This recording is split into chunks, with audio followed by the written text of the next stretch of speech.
Hello, beautiful people, and welcome back to another episode of Two Girls, One Doc. One Doc. It's your girl, BD. It's your girl, Foreign's the fiance. And we are back, with another documentary, of course, as is the nature of the podcast. Are you drinking today? No, you're not, are you? No. Was it Costco water, Highland Springs, or was it? No, it's Kirkland. That's what it's called. That's it, It's literally Kirkland. How could I called forget? I've got Kirkland. Highland Springs. Yeah, Kirkland spring water. Only God Okay. knows if it's really from spring, but yeah. Do you know there's that episode of there's a Netflix series, I don't remember what it's called, but they have different episodes about basically things being a scam, and bottled water is a scam. Why? Because it's like, it's not really from anywhere specific. It's not like a big deal. I can I'll taste find the the episode. difference. I'll find the episode and I'll send it to you. I can taste the difference between each water. Yeah, So. okay, water connoisseur. But what's it? Yeah, so I am drinking. I wasn't actually going to drink today. I have a bottle of water next to me, but I am drinking a cheeky red because of the nature of the documentary. I just feel like art and wine go together. So I feel like They it do. is, right? So I just felt like I'd be doing you guys a disservice if I didn't drink this episode. So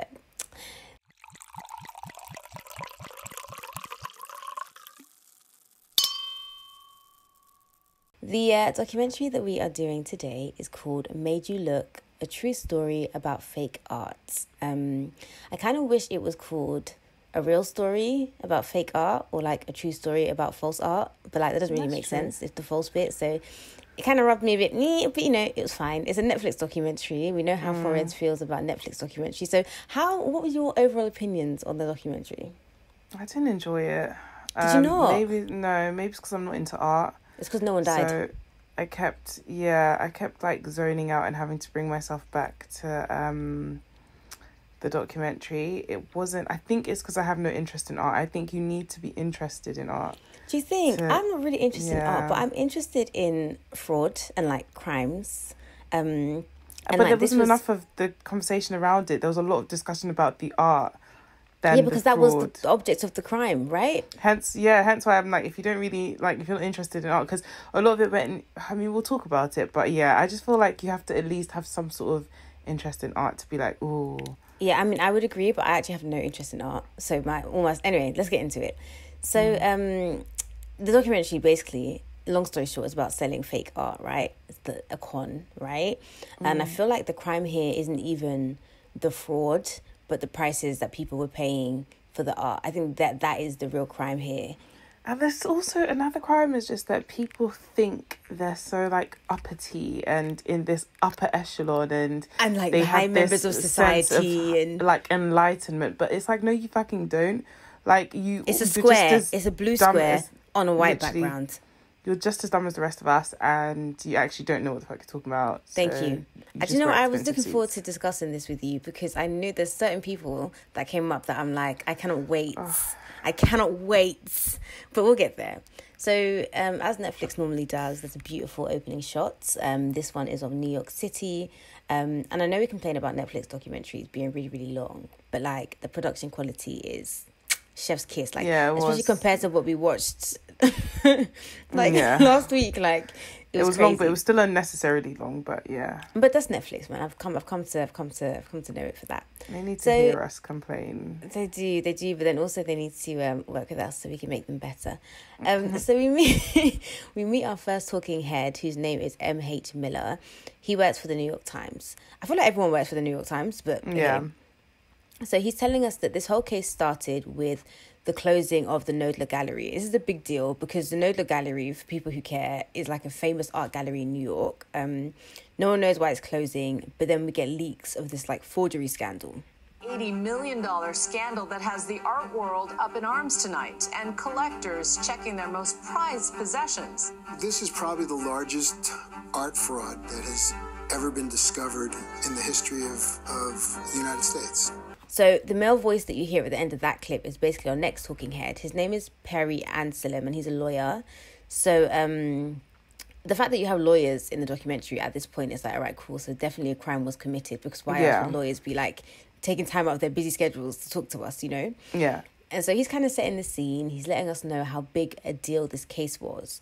And I'm glad he did that, because in my head it was like, okay, you sold a fake painting. What's the big deal? Do you know what I mean? So he's like, no, listen to this. This is a big deal.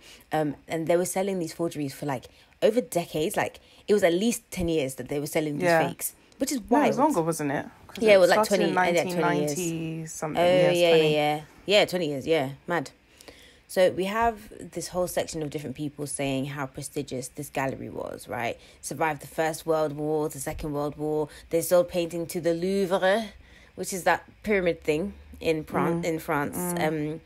So basically just trying to set the scene and say this thing is amazing. And the director of the gallery at this time is this lady called Anne Friedman. What are your thoughts on Anne Friedman? Just like initial first impressions. She's got a lot of hair. She's got a thick head of hair. She has a lot of hair. I can't. It's difficult for me to say my thoughts because I have to say my thoughts in the. Okay, that's fair. We'll get into her then. Yeah. Let's put a pin. We'll put a pin in Anne, because now we learn about this lady called Glafira Rosales, and she's like at the center of this scam. And you know what? I like Glafira. I'm gonna say Same. I like Glafira. And I feel bad for Glafira, to be honest. Yeah. Because they did her dirty. Yeah. She was just trying to make a quick buck. Yeah, same. I'm glad we agree. So she's a middle-aged woman from New York. One day she turns up to the Knoedler Gallery with a boot full of art, claiming that it's Jackson Pollock's. And everyone's like, okay, Jan, of course you just, in your boot just happen to have Jackson Pollock's. And so through this documentary, we have little not time cards, like title cards that kind of show what's going on. It kind of breaks it up a bit. So the first one is called The Con Begins, right? So it's New York, 1995. We meet Anne Knoedler. No, her name is Anne Friedman. Wow, that's how you know I was tired. We meet Anne Friedman, and she's the gallery director at the time this fraud is committed. She's telling us that she was introduced to Glafira. I kept wanting to call her Gloria. I kept wanting to call her Glafira. Yeah. Glafira Rosales, so she gets introduced to her, and she's well dressed, she's soft spoken, and Anna's basically trying to say, like, you know, this is why she was trustworthy. There was no reason to trust Glafira Rosales. Nobody knew who this person was. She didn't have a great pedigree. She was just some lady from Long Island who came to the gallery one day. And M.H. Miller is kind of like, some random woman comes to your gallery one time, right? And you just believe that she has all these great works of art from back in the day. Like, why would you believe that?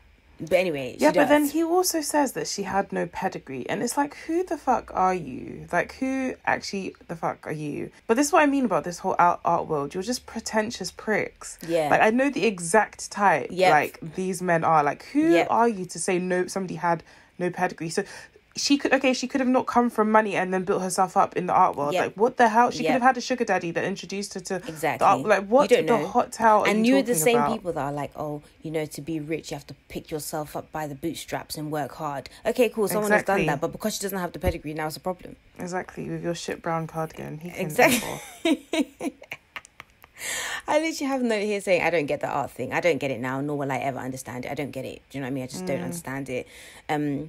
But Anne asked about the origins of the art, right? And so Glafira is kind of saying, yes, she has a client who owns these paintings, but she has to maintain confidentiality. She made it very clear that she had a confidentiality. The owner's name was not to be revealed. Little by little, other details came out of a sort of backstory. Mr. X, so went the first story. It got modified later, but story one centered on this Mr. X. Very well-to-do family. They came over from Europe. They went to Mexico, not unusual after the wartime. He and his wife had come to New York. They had bought paintings through a guy named Alfonso Osorio.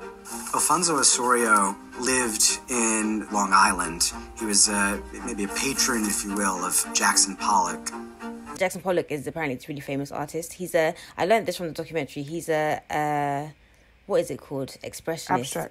Abstract expressionist, that's it. This is how you know that this ain't my guys. But can I just rodeo. say, like, these paintings that are selling for like shit tons, millions. I'm not trying to be funny, but they look like the kind of stuff your kid paints you and brings back from like school.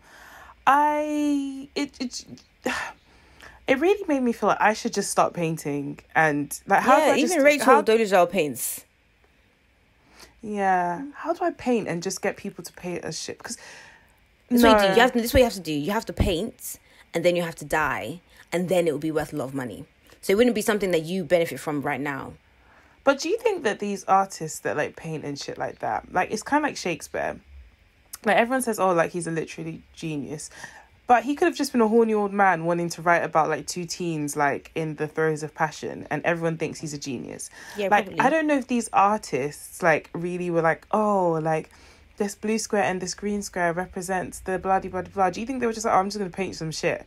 Like I really feel like a lot of them were like, I'm just gonna paint some shit. Like I feel like they were like, I'm just gonna meaning. paint some shit, and they were on drugs, and they were like, cool, here we go, because a lot of these were like, obviously art is subjective in it, like what you like, but a lot of it was like very simple. Like literally, there was one and it was like a square, a blue square, and a yellow square, and like a white line in between, kind of faded, blended in, and I was literally, just like, I'm not like this is what I'm saying. I'm not mad that this happened. I'm not mad that anyone, and also I say this later on, but it's come to mind just now. Like when rich people are defrauded or conned, like my sympathy is capped at like 20%. Like I cannot feel that bad for you. I just can't. Yeah, I can't. Yeah, I get it. You worked for your money. No one should steal, blah, blah, blah. I know what it means in principle, but in theory, I am so sorry. If you're going to spend 8 million, 10 million on a painting, then I'm not going to come and cry for you. I'm not crying for you, Argentina. Honestly, I'm really not. So yeah, Mr. X, who is the supposed owner of these paintings, gives these paintings to his son, Mr. X Jr. Now, Mr. X Jr. doesn't care about money, so he's selling these paintings at cheap prices. So that's how Glafira explains how she has the paintings, right? So that's the first iteration of the story. It changes later on, but that's where we're at. Anne believes the story. Cool. So we're at this auction now. Started bidding at 33, 34, 35 million dollars, and then 36 million dollars bid. 36 already with Stefan at 36. 48 with Charlie now at 48. And it's like, hey, better, hey, 10 million, hey, better. Not one of them ones. So, but he's saying things like 30, 34 million, 35 million, 36 million, $48 million is what this painting sells like. And so currently, I do not have, nor have I ever seen this many millions. Well, any millions, to be honest. Millions, yeah. And it's like, when you have this much money, is it that you have it in your bank account like it's liquid and you're just like, oh yeah, I just bought a painting for 48 million. Let me just go to NatWest and transfer $48 million. Or is it that you have it in things and you have to sell things? Like how, because I cannot bring my mind to fathom how you buy something that's $48 million, yeah? Like how does one get the money for that? Do you pay monthly? Like how does it work? Okay, first of all, people who have $48 million do not shop at, bank at NatWest. So I've actually learned there's like this exclusive like bank that people who have money bank at, and like they don't even handle their banking. Like I remember watching, I don't know, I can't remember the name of the bank, but like it's not, they can't bank in normal banks basically. It's true. Because of the money transactions are too much. So they bank at these exclusive the server banks. can't handle it. Literally, and then like they don't handle their banking themselves. So like Oprah was saying, like she like never carries credit cards, she never does this, she never does that. But she just to feel normal again, she went to pay in a check one day. Okay, but yeah. How does she do grocery shopping then?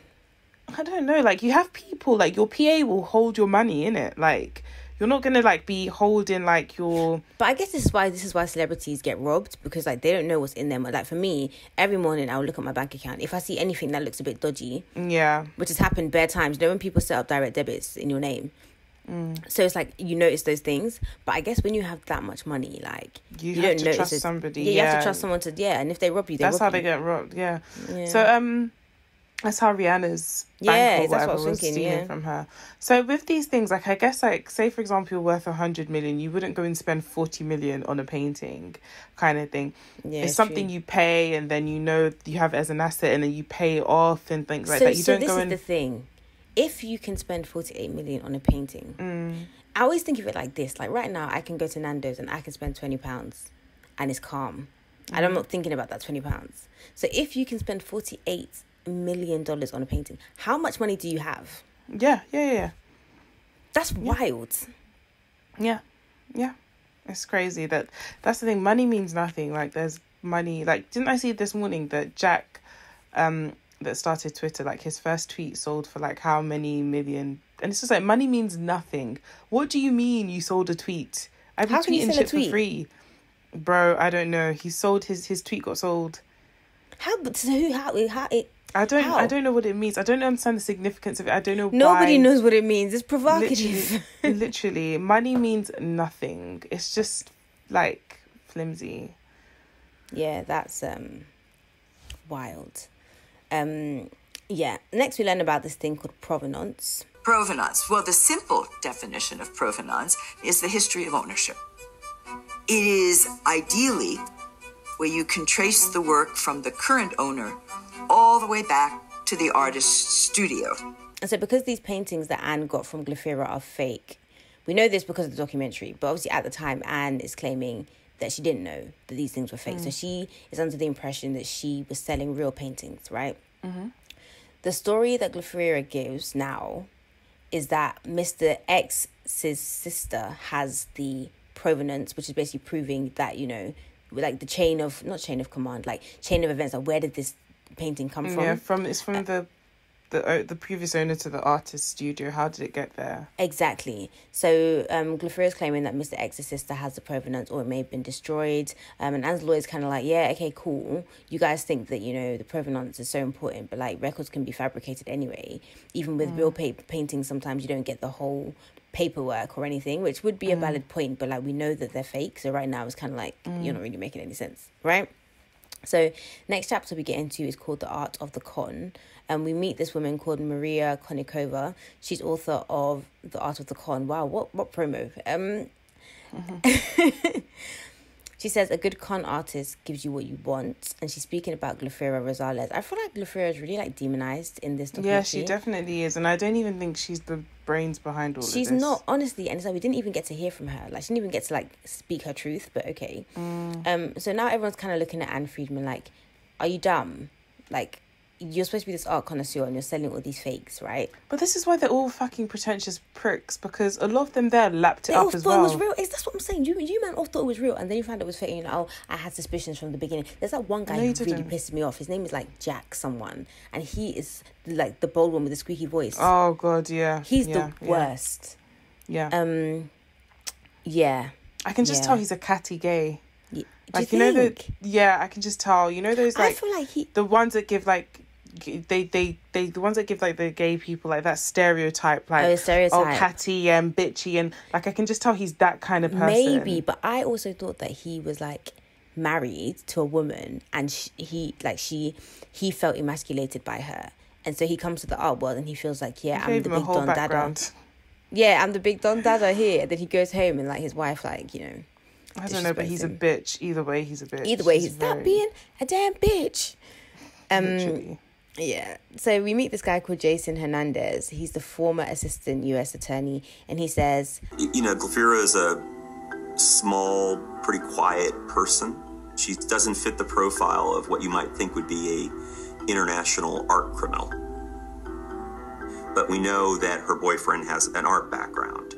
We found out that Glaphyra Rosales has a boyfriend who is a dodgy guy. He's just a weird guy. Like, he's a really dodgy guy, and he's in the documentary, so we meet him. His name is Jose Carlos Diaz. And he's a baby daddy as well. I thought that was quite interesting. And he's weird. And basically, the FBI US attorney guy, Jason, thinks that he's behind the whole thing, which I also believe. I think that he's behind the whole thing. Glaphyra doesn't seem like, not that she's not capable. Of course she's capable. She can do whatever she likes. But he just seems like the kind of person to like throw the stone and hide his hand kind of thing. Yeah. And then Glaphyra is the one who got blamed for the whole thing. So all this time, we haven't actually met Glaphyra. We just see loads, like the same 4 pictures and 1 video of her. So at this point, I'm assuming, okay, cool, she's in jail or she's gone to jail, because why would you not see her, right? Yeah. Exactly. So the point of this documentary is to kind of try and get you, the viewer, to decide whether you think Anne was conned like the rest of the people, or whether she knew she was selling fake paintings. And in her defense, her lawyer says that whenever she got a new painting in, she would get them authenticated by experts. Yeah. So in one particular case of this like Rothko painting, the National Gallery of Art told her it was real, and the conservator of Mark Rothko's estate made positive comments about the painting. And it's so funny that we know what conservator means now. Shout out to Brittany. But yeah, so same thing happened with lots of other paintings. Like experts were saying, yeah, they're real, and so then she would sell them, right? Yeah, which is fair enough. It's like, okay, cool, you're telling me it's real. I think it's real. I'm gonna sell it thinking that it's real. There's no fraud in that. It's just like me buying a Hermes bag for from someone, and then I go to like a Hermes shop to get it evaluated, and they're like, oh yeah, like it's real. So somebody could sell me a bag, and then me be like, oh hey, like, you know, is this authentic before I pay? Can you get it authenticated? Yeah, you can. I mean, you're meant to buy them through Hermes. No, ideally, but you're meant to buy them through like people who like second source them, like basically. Yeah. But like if you want, you can buy brand new ones, but you can also source like used ones, especially if it's an exclusive one. So it's like me buying that and like coming and being like, okay, is this like real? Is this Birkin real?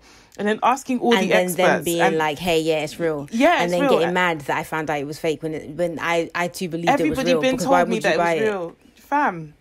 Yeah, that's a very good point.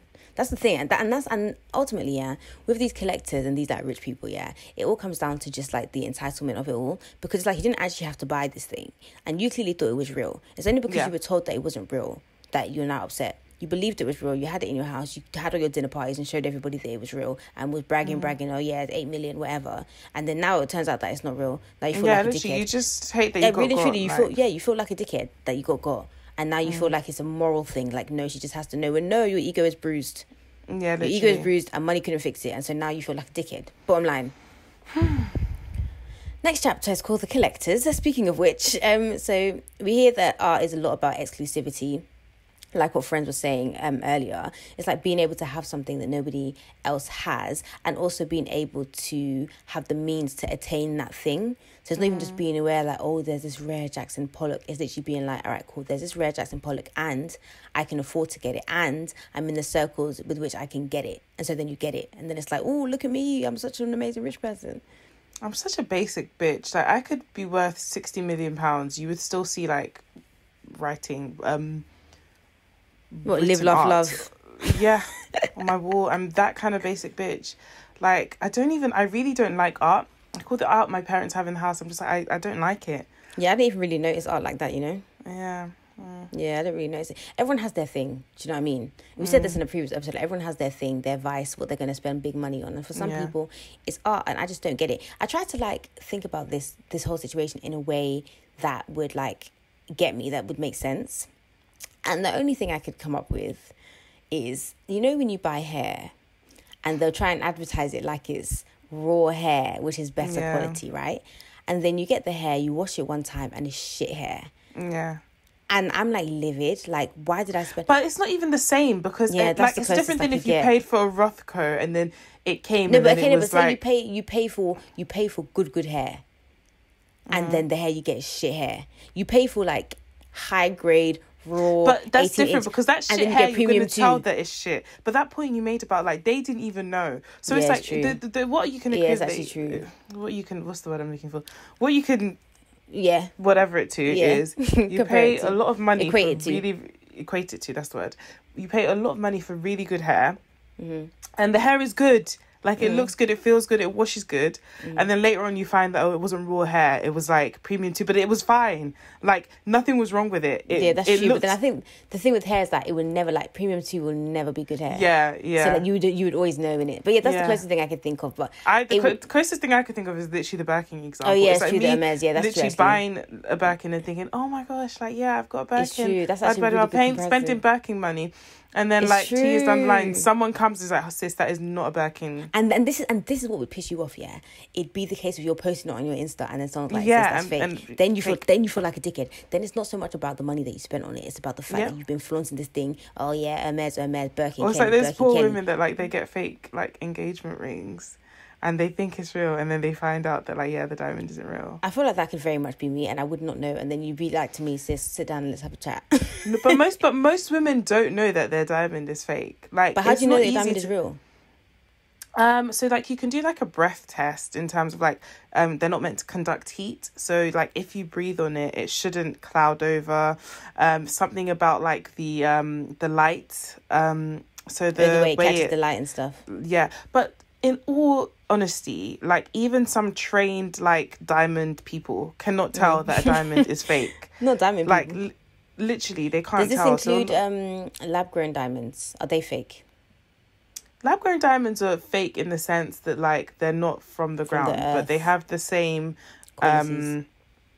Qualities, and what's the word I'm looking for? They're more ethical. They're ethical, but they have the same chemical like makeup. It's just that you grow them in it. So they're literally equally as expensive, to be fair.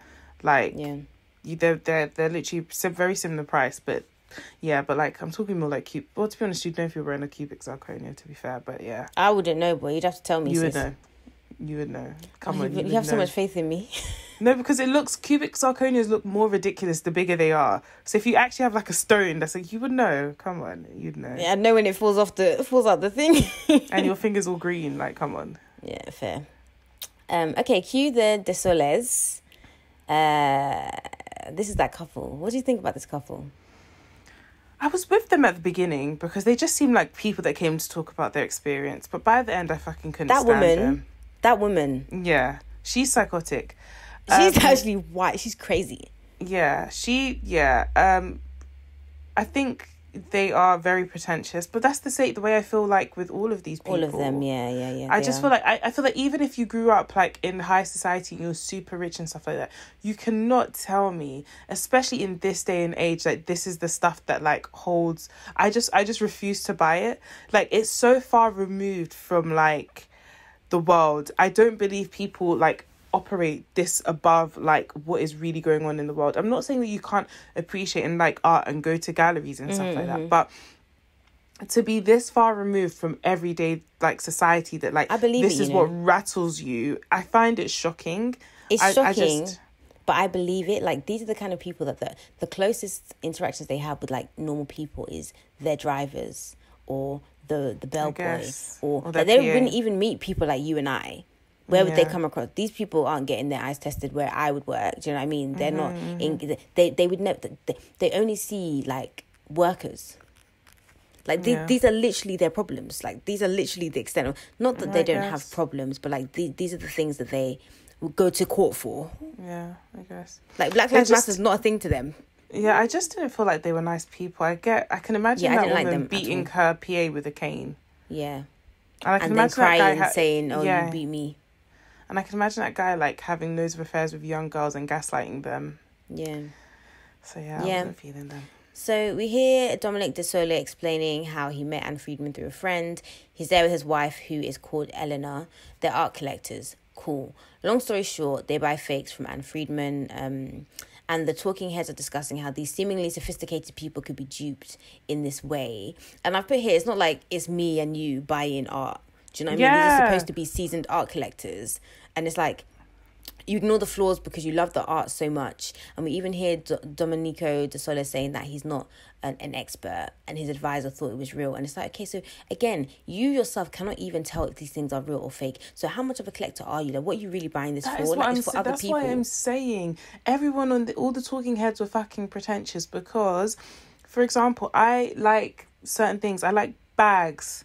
Okay, so if I'm gonna collect bags, then I'm gonna like know what the hell I'm collecting, kind of thing. I'm not just gonna wake up one day, like I'm not really into shoes, so I'm not gonna wake up one day and like be like, oh my gosh, let me buy Jimmy Choo, let me buy this, let me buy that, let me that, just to show that I have it. Like I'm not gonna do that, which is what it comes across that these lot were doing. Exactly, like it's all image. I am happy wearing hella image. Literally, I'm happy wearing misguided shoes or Public Desire, but I will carry a good bag. Like that's my thing. Literally, so everyone has their thing. For that. So if I now see you with a fake YSL bag, I'm gonna be like, sis, what is going on? Do you not know that? I'm comfortably going to carry a YSL bag and wear it with my misguided shoes, and I'm not like, nobody can come and say shit to me. So I'm not going to wake up one day and be like, oh, let me buy a whole thing of lubes and YSL shoes so that people can like, you know, that's why it's bullshit. You're saying that you're a collector of art, but you don't know like the art. Then what the fuck are you a collector of? Exactly. And then it's like you're actually just in that case, you're actually just a collector of art, not of like fine art or whatever it is that you want to call it. Like so you actually liked the painting enough. You dropped $8 million on it, and now you're upset. You know that you're not really into like the whatever art, just collect all these writing on the wall scripture things. Life, love, scripture. carpe diem. live, love, laugh. Yeah. I've just put, you must feel like a dickhead. You must feel like a dickhead. That's all. I mean, that's all this is really about ego. Like, this is ultimately, this is about ego. That's it, bottom line. Next chapter, we learn about the forger, who is my personal hero, I think, of this documentary. He's really good at what he does, very gifted. His name is Pei Shen Quinn, and he is a master forger responsible for all the fakes. He's also a math professor, so this guy is multi-talented. God really blessed him. What we know about Pei Shen is that when he lived in China, he was an accomplished painter. And then he came to the States, and he couldn't make it in the art world in the way he did in China. And he meets Glafira Rosales and her boyfriend, and he's their painter. They even age the paintings to make them look good. Sometimes they even will remove the paintings from old canvases because they know that the painting needs to be from an older time, and then they would like paint on top of it. So we get on-screen text saying, over the next 10 years, paintings from Glafira Rosales were sold by Nola Gallery to collectors, museums, and galleries around the world. Around the world. So this just to let you know multiple that, like, people had opportunities. Thank you. To be like, this is a bit dodgy. And now it's only afterwards everyone wants to be like, yeah, I did think it was a bit. No, you didn't. No, you didn't think anything. No, you didn't. You didn't think anything. Shut up. Fam. We see the names and like the prices on screen, like scrolling up, and there's just so many paintings. Over 60 fake paintings were sold for about $80 million. That is that not crazy. wild? Do you know what 80 million could do for 80 million? Do you know what 80 million could do for like people's lives? I'm not even gonna say me, because I am not like living in like poverty, or I'm not broke. But like, if you think about the amount of people suffering and struggling in the world, and this is not to say that if you're rich, you have to heal the world and you don't have a right to spend your money on how you want it. Like if I'm rich, best believe I'm about to buy some hella unnecessary shit. But at the same time, to sit here and be like, okay, these people come together and they spend like 80 million on like paintings. It's crazy to me. And then to add that it's a fake painting, it's like, my nigga. Yeah. It's like, I sold you this piece of paper. You got literally, and you wrote it. It's like that. It wasn't a painting. It was the banana. You know, was it Banksy? I don't remember what it was, and it was like a banana in a frame, and it sold for like a crazy amount of money. This was recently, maybe like a few years ago, and then I think it like exploded. Something happened. Oh no! Oh, I'm confusing two different things. One, there was a banana in like a case that sold for a crazy amount of money. The other one, it was like a painting, right? And it sold for so much, and then after it sold, it got shredded. It was like in the mechanism of the painting. Nah, guys, if you remember this, I don't understand. It was in a mechanism. I don't understand. So the painting was in like a. Basically, the painting was a painting, right? And then it got sold. And as soon as it got sold, it's like there's like it was like programmed that it would shred. So the painting got sold and then it shredded, like all within the painting. So the painting was destroyed. Nah, let me Google it because you're looking at me sideways. Hold on. I'm just confusion. Okay, yeah. That's it. Shredded painting at Sotheby's. Yeah, it was Banksy. Yeah, the painting self-destructs. Okay, I'm going to send it to you and then you can watch it. I knew this was in my mind somewhere. Hold on. I just feel like I should just start doing art. I think I'm going to make like a Finsta where I just do art and then like let's see if it sells and take it from there. But this is the thing. Think about it. All these I know things, I'm not white. Yeah, but they won't know that because it's a Finsta. All these things were pre-social media times because art right now, like artists aren't really winning like that because if you post your painting on Instagram, like what am I going to do? Just screenshot it now as my wallpaper? Do you know what I mean? It's not quite the same. Like I'm trying to get into ain't niggas like you that's gonna give you that millions. I'm trying to get to these people that pay 60 million things for a line on paper. That's what the people I'm trying to reach. That's so I'm really audience. wondering, how can I break this? Because like I said to you, I do not believe, at least with Banksy, you can see the talent, you can see the political expression. Mm-hmm. Like, I do not believe flipping Pollock with his 2 squares. Really, he was high on PCP and he picked up a paintbrush, which was closest to him, and he was like, what can I paint? Like, the other one who had splatters on his page, who was that one? Rothwell. Not Rothwell. Rothko. Rothko had just smoked a blunt laced with angel dust, and he was like, shit. And he fell. Literally, he was like, shit. And then he did some splatters on the paint, and he was like, shit, I really did something. And then he sold that shit. So I'm trying to really did something and sell that shit to some of these people that pay. I promise you, if I just did a line on the piece of paper, someone is going to be like, oh, this is art, the expression, the thought, the process, the Black Lives Matter. I need this on my wall. Those are the people I'm trying to reach. The not you people that screenshot between shit. life and death, the front and back, yin and yang. It's all contained within the paranoia. And I just smoked a blunt. That was it. That was that. That was that. Yeah. Next chapter, Too Good to Be True. And if it's too good to be true, it probably is. So we learn about another rich guy. Hello, rich guys here. Yep.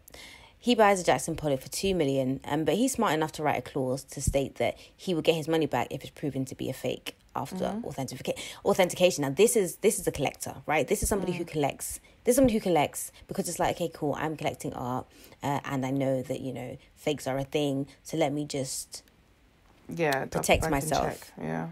Yeah. So Anne's like, yeah, cool, that's fine. Turns out to be fake. He gets his money back. Easy peasy. So at this point, I'm kind of thinking, do you know what? Maybe Anne didn't actually know that the paintings were fake because she honors the agreement. She gives him a refund. But then she puts it back on sale. Not for $2 million, but for $11 million. But she makes a good point because let's use the Birkin analogy again. Mm-hmm. I buy a Birkin for £5,000, okay? Mm-hmm. Oh, you're lucky. And then what sale were you at, sis? Literally, okay, let's do 10,000. I buy Birkin for 10,000. I'm walking around sitting pretty happy with this Birkin. But before I decide to carry the Birkin, I go and get it authenticated. Mm-hmm. Someone looks at the stitching and says, this is really, really good. But I'm not quite sure about this right here. The way this flap is stitched, it's giving me fake vibes. I'm not 100% sure. I go and return it to the lady and I say, I want my money back. Give me my 10 G's. I'm not 100% sure this is real and I'm not trying to, you know, because that's what they said. We have to be honest that the IFAR didn't say, oh, it's absolutely fake. They just said that they're not sure. Exactly. And then she's like, okay, cool. They're not sure, but I've spoken to my people and I'm sure. And the other people I've taken this to are sure. And then she's going to resell this bag and she looks around and these bags are now selling for 20k. Why would she put hers for 10? Yes, she's true. Like, now it looks fake. God has blessed me with giving me this thing. I'm finna make even more money. I'm selling it for 20. And that's how the cookie crumbles. So I didn't see that as, oh my gosh, she's being deceptive. I saw it more as, okay, she was moving with the times. At that time when she was about to start, listen, there's inflation. It was now selling for 11k. Why is 11 million? Why should she put it back at 2 million? No, it's true. I think ultimately she believes these things are real, right? Yeah, and I think, that's how I feel. I honestly think that she thought that these things were real. I think that even if she had any kind of doubt, I think her involvement with, or like, she was in so deep that even if she had any inkling that this thing was fake, she wouldn't have admitted it to herself. Yeah, she wouldn't have admitted it to herself, in which case she wouldn't have believed it, in which case she can then, like, honestly say, yeah, no, I believe it's real, because she has forced herself to believe that it's real. Yeah, and also there's just way too much at stake, which we learn later on. Yeah. It's like when you're in a shitty relationship, like, yeah, okay, deep down you might have some doubts, but you stick it out most times because you've already dedicated 3 years of your life now. Literally, and like, where are you coming out to go? And that's just the way it was in this situation. That's what I believe anyways. I think so too. I think this documentary does a really good job of, you listen to this person, you think, you listen to Anne, you think, you listen to this person, you think, you listen to Anne, I didn't think, I did. There's some times where I look at her and I'm just like, ugh. We then have to admit that you're just stupid then. Do you know what I mean? And I don't think she is. I don't think she's stupid. Because she didn't just take it and hang it in her office. Or exactly. And I do honestly think that, like, when you look at this story as it's played out, it's easy to look back and think, okay, this dumb bitch, right? Exactly. But if you go over 10, 13, 15, 20 years, bit by bit, story by story, you kind of think, okay, cool. It makes sense. Do you know what I mean? Yeah. It's a little bit plausible, maybe a bit weird, maybe I'm lucky, maybe whatever. But yeah. So Anne actually confronts Glafira about the fake painting, right? The one that the 2 million, 11 million one. And so remember Mr. X, right? Okay. So Mr. X was the guy, he had a wife, he had Mr. X Jr., his son, he didn't care about money. Yeah. Okay, so now the story has changed. Story number 2 changed. Now Mr. X was gay, and he had come to New York and begun buying works through a guy named David Herbert, who was gay. Mr. X had been drawn into this whole demi-monde of gay art lovers and dealers and collectors. However, he had a wife and children back in Switzerland. So he couldn't take these works back with him. It would have been opening up his gay life to his family. So now he's gay, and he has a wife back in Switzerland. And if he takes the paintings back home, then his wife is going to know that he's gay. Because, like, where did you get all these gay paintings? Like, what the fuck? Paintings so have he sells them. sexualities. Literally, I'm like, what has you collecting paintings got to do with your sexuality? Like, what has one got to do with the other? I'm sorry, did I miss that in school? Like, what? Lorenz is shaking her head. It's very wild. I didn't really get it. But yeah, that's the new story that we get. So at this point, after this Mr. X, the second iteration of the story, do you think that Anne is suspicious of Glaphyra or no? Yeah, I do. I think she has her suspicions, and I think, again, it's just back to that thing of when you're in too deep. She can't admit her suspicions because then it's like, it opens the doorway to, well, you should have done this, this and this. Exactly. So I feel like she has her suspicions. She does her, she wants to, I think even when she goes to confront Glaphyra, it's not like, oh, I'm confronting you because I think, like, I want you to tell me that they're fake. It's more like, I just want further reassurance, because then Glaphyra comes up with this whole other provenance. It's true, yeah. It's like, hey, this is kind of weird. It's probably nothing, but yeah. Yeah, okay, yeah, that's a good point. Yeah. So we hear about this Robert Motherwell painting called The Elegy that everyone keeps talking about. It's very ugly. Do you remember that one? It's like black on white, like black smudges. It looks like some sort of insect. Yeah, like a devil. So she gets this Elegy painting from Glaphyra. And then there's this art expert called Jack Flam or whatever. He's the one that I think is emasculated by his wife and Forenz thinks is gay and mean. The two are not related. He just happens to be gay and mean. So Jack tells her that it's fake, right? And so they're kind of like expecting her to be like, oh my God, thanks so much. Imagine if I'd sold that. Like, oh my God, that's crazy. But she's kind of like arguing with them like, nah, I mean, it's not fake, right? Yeah. Which I kind of understood, because it's like, if you truly believe that this is real, let's use your analogy. I get my Hermes Kelly bag, right? And I'm happy that I have this Hermes Kelly bag. And I'm like, do you know what? This Hermes Kelly bag is lit. It's mine. I love it. And then Forenz comes to me and it's like, just a heads up, like, that bag that you have is fake. And I'm like, are you mad? Of course it's not fake. Yeah. After I bought it and I've seen it and I've bought from this buyer before and it was fine. Exactly. You didn't just buy it off the street. Like, it's been 9 years I've been dealing with the same person. They've been giving me Hermes bags for time. Do you know what I mean? I have a Kelly from them. I have a Birkin from them. I have an Evelyn from them. And you want to come tell me? Yeah, me. Yeah. So I kind of get where she's coming from at that point. Do you know what I mean? It's like, okay. So we get this back and forth between them. It's kind of funny. You can tell they hate each other. He forgot to mention that he initially thought the works were right. Also, I should say that in 2006, I'd actually seen one of these elegies. It was on the floor in our office. I think he made it up, that he quickly looked at this quote-unquote Motherwell on the floor. It looked kind of like, it looked like an elegy. I didn't show paintings on the floor. I put them on an easel.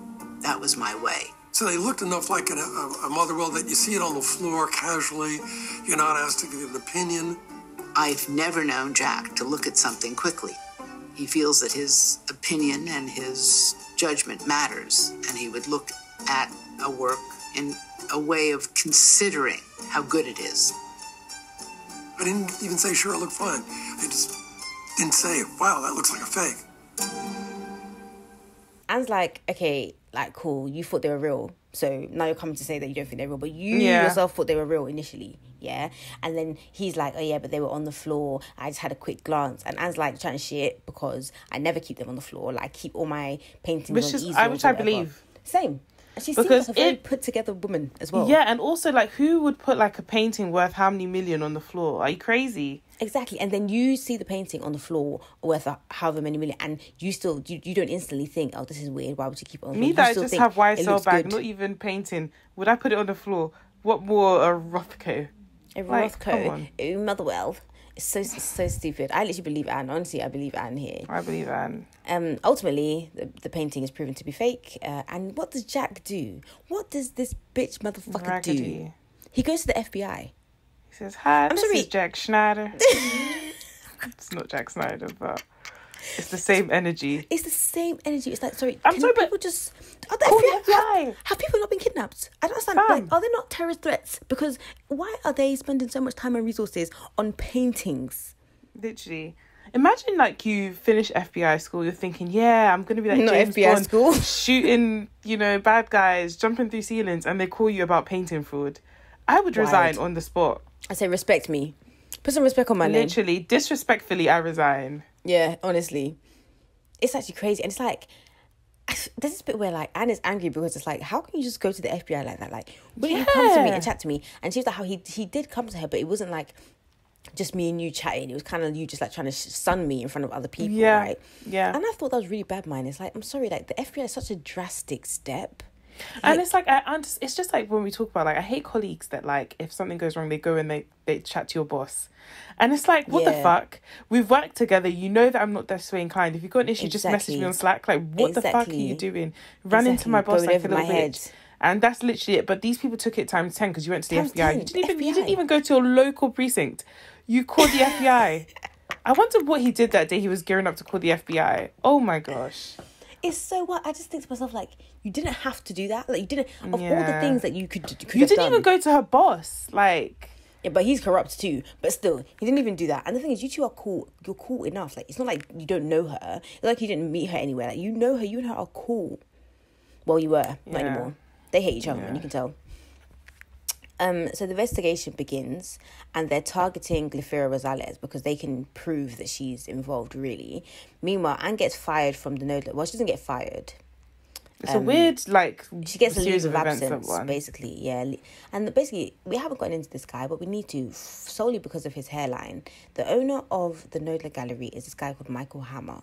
Hairline? He was hella tanned. His tan is rude. Leathery orange. Very rude. Very rude.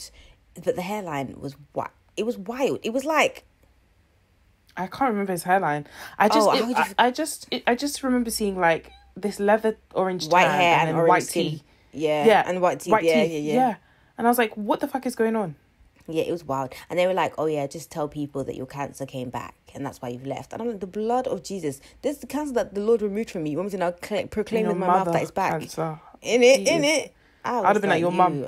I was like, your mum? Yeah, talk to your mum about cancer. That's why I don't move in these circles, because I would have said your actual mum. Your actual mother. Next chapter, The Fall, 2011. So this is a pretty quick chapter. We basically hear about another collector, another rich man with too much money. Pierre Lagrange. Don't just gloss over it, because I had to pause and do my research. Pierre Lagrange, okay, is a hedge fund guy. Oh, right, okay, you know what these things mean. Married to, you don't know what the hedge fund? They're these finance. I mean, I've heard of it, but it just doesn't make sense to rich. me. All we need to know is they're finance rich people, right? Yeah. He was married to this woman he'd been with for ages, had kids, and then he divorces her and marries this guy. To marry a man. Huh? Yeah, because it was the headline, didn't it? He married a designer, right? I went and Googled, and the guy's like a black guy, which I was like, yay him. Like, I love to see a black guy lapping up the luxury. But also, what the fuck? I mean, I don't know. Maybe the wife knew that he was bi or something. Mm-hmm. But like, say you actually didn't know that your husband was bi or gay, because he could have just been a closeted gay man. Like, imagine waking up one day, this man that you've made love to, he's touched you as a man. Like, he's touched you as a heterosexual man, whatever. And he wakes up one day, he's like, yeah, sis, I'm leaving you, like, for a guy. It's not that there's anything with two men being together. It's just the shock of the fact that I did not know you were that way inclined. So, like, were we living a lie? This is the thing. I think that there's a couple of things.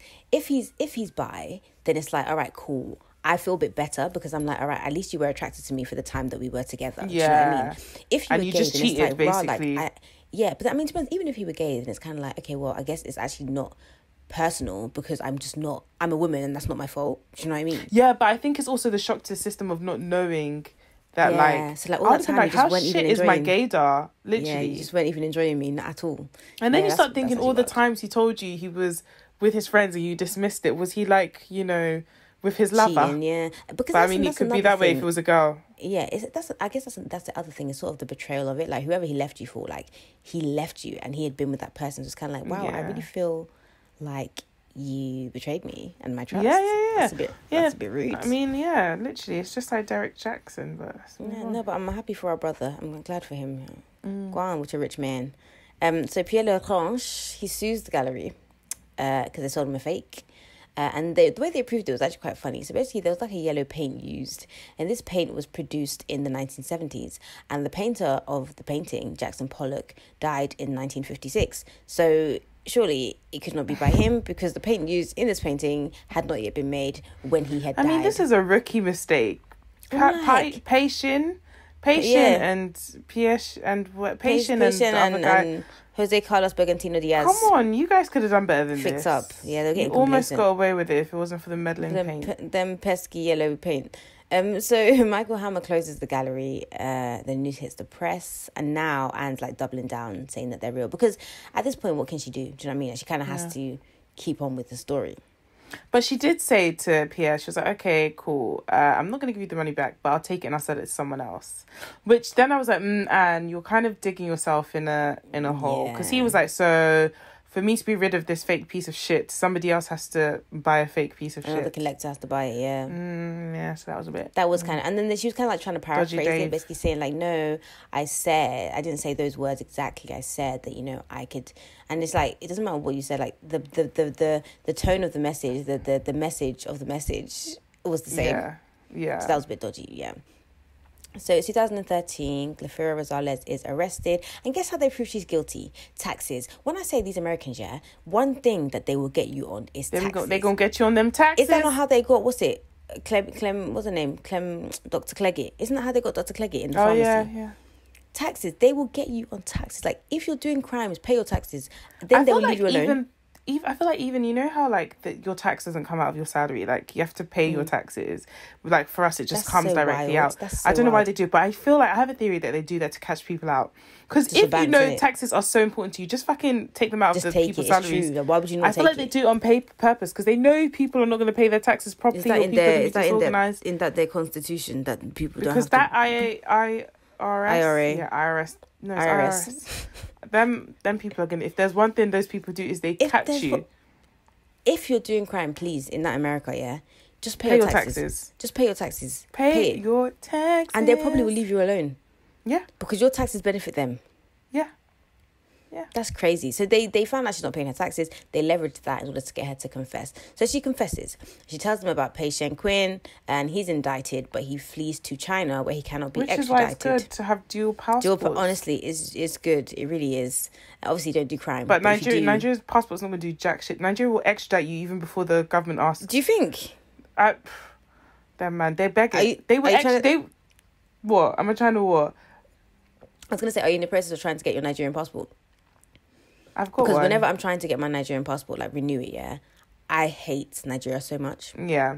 I'm like, keep your fucking passport. Keep it. Yeah, I need to renew. Hold tight, They you will boy. extradite with a quickness. Damn, I need to get another one. Before, in fact, they'll even call the government. But she just came in. If you want to come and pick her up, come. If you like, pay us some, we'll send you her. So Anne finally accepts that the paintings are fake, obviously, when Glafira, says they're fake. So we get on-screen text telling us that 10 lawsuits were filed against Anne Friedman and the Knoedler Gallery. 9 were settled out of court. 1 went to trial. Guess which one went to trial? Dominic de Soleil. Oh, Soleil, yeah. So now it's the trial in 2016. He sues the gallery, he sues Anne, and he sues Michael Hammer. This guy's ego is so hurt. I'm like, man, like, it's... He must have a really tiny dick. I was just thinking that. I feel so sorry for his wife. He must have a tiny I don't feel dick. sorry for her. She deserves the smallest of dicks. She is a dick, bro. Sausage. Every time I say cocktail sausage, it just reminds me of, Belinda Blinked, that American guy, Jim Sterling. Blinked. Oh, yeah. And he had like a tiny, like she had to look for it through the bush of like, Yeah. Oh, I missed that. Oh my gosh, it's coming back in May. It's almost time. Yeah, but it's still like we literally had this discussion like maybe a month ago, and it's still not May. I know. It's taken ages. They're rude. So let's get into Eleanor for a second, because she literally is. She is the brand of white women that I really don't like. There's a particular She's like brand the of white final women. Karen you have to fight after you fought all of them, all the anti-maskers, all the crying on the stage, all the Sharon Osbournes. Then you meet her, Eleanor. She's the final one you have to defeat. She is.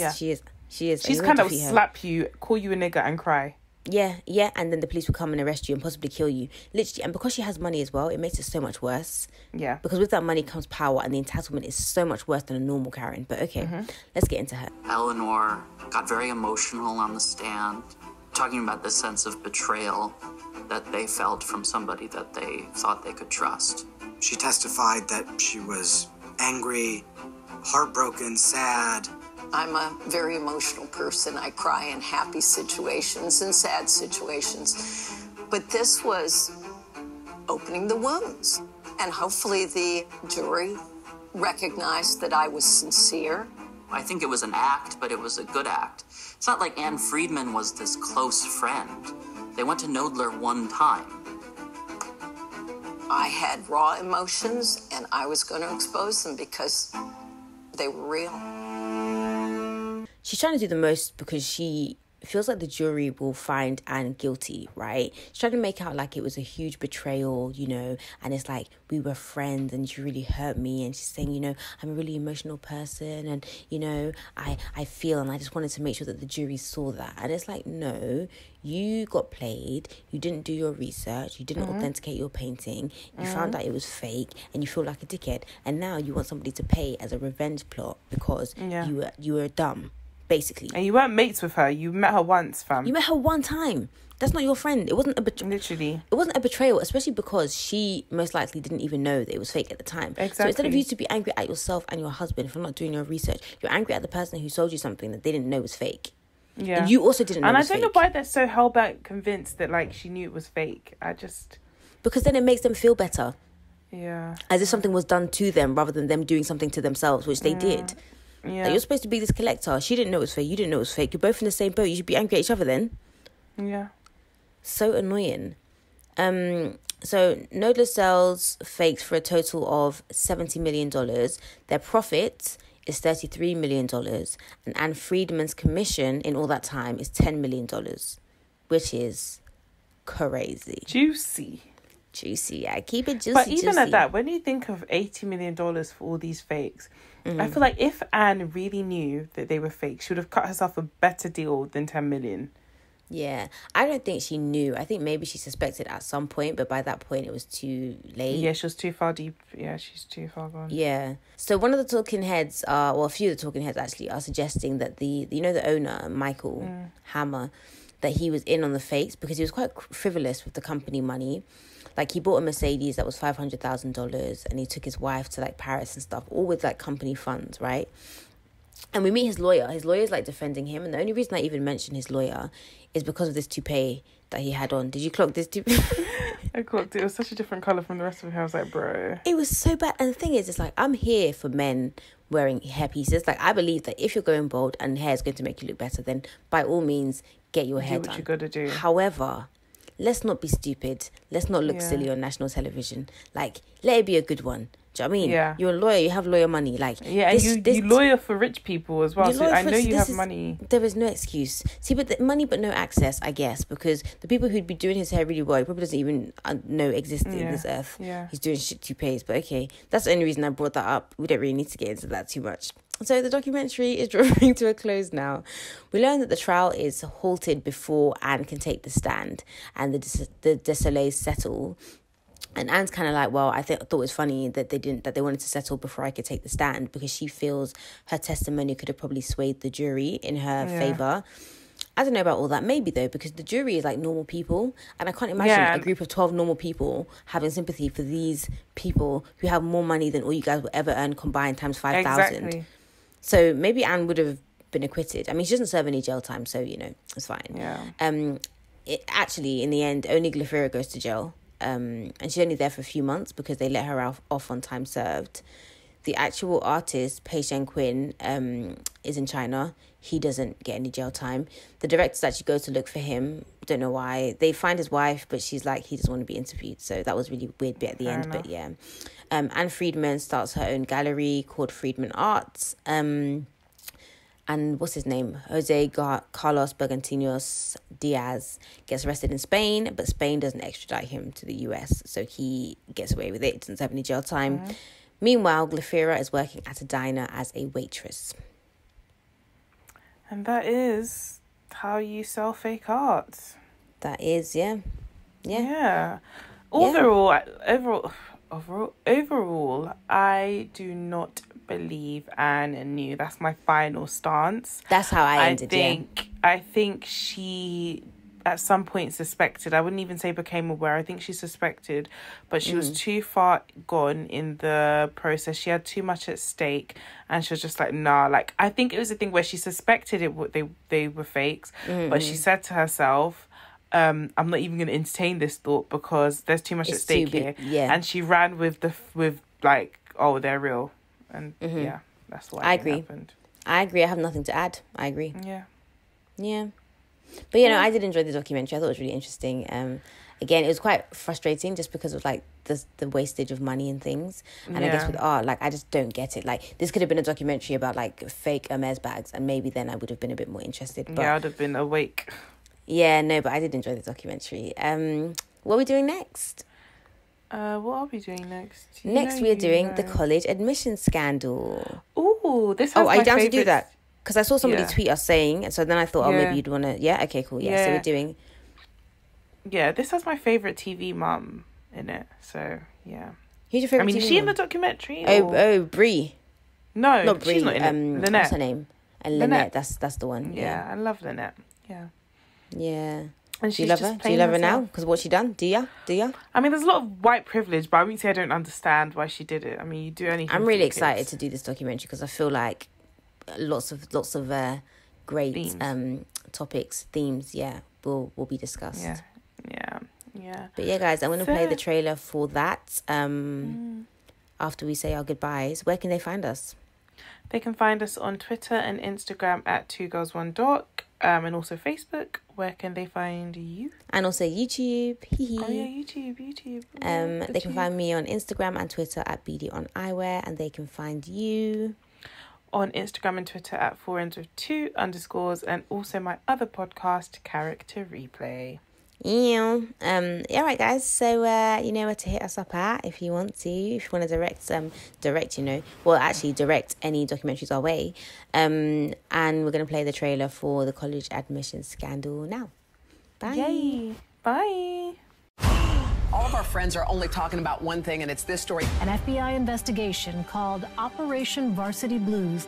USC, UCLA, and Rick Singer, the mastermind behind the entire operation. Is there any risk that this thing blows up in my face?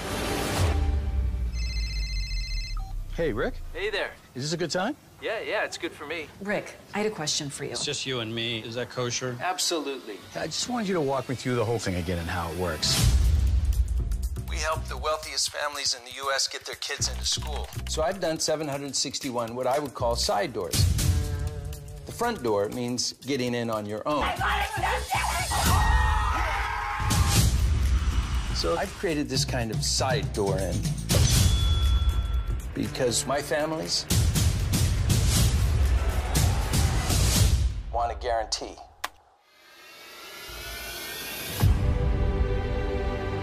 There aren't many federal cases where you have 50 people indicted for a crime. It truly is amazing what people will say on the phone when they don't know the feds are listening. If somebody were to catch this, what happens? The only way someone can catch it is if you guys tell someone. It seems like it would be hard to miss. There was a 5'5" men's basketball player, a high school cheerleader who was made to look like a lacrosse player. You've never had an issue with this. Like some article comes out that the polo team is selling seats into the school for $250 grand. Well, no, because she's a water polo player. But she's not. We're We're here today to announce charges in the largest college admissions scam ever prosecuted by the Department of Justice. My view of the admissions process is some students getting in on pure merit, but many others getting in due to preferences that skew rich and white. They had every advantage, and yet they still cheated. In America, we love the wealthy and we hate the wealthy. They disgust us and they fascinate us. I'm going to do over 730 of these side doors this year. It's the home run of home runs. And it works? Every time.